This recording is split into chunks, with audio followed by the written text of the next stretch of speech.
من احمد بهرام ساکن شهر کلاب عین حال استقامت کننده ناحیه رودکی ما باشم. معیوب گروهی یکم. سبب معیوبی من دکترها معاین کردن که نکاح خشتباری بود. من از سن 6 سالگی این جانب با همین درد گرفتارم و این درد هم بغم درد است، پیوند درد. ولادار هستم، ولی هم نیست، معیوب گروهی دی می باشم. وقتی که من به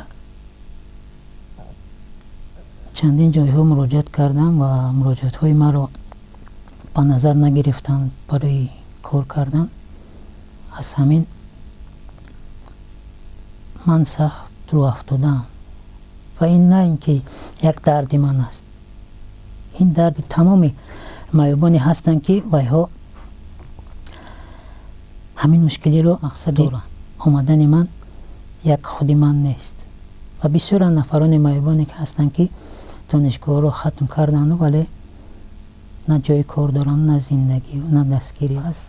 نمیدونم دردم رو با کجا عرض کنم و کمک کنید.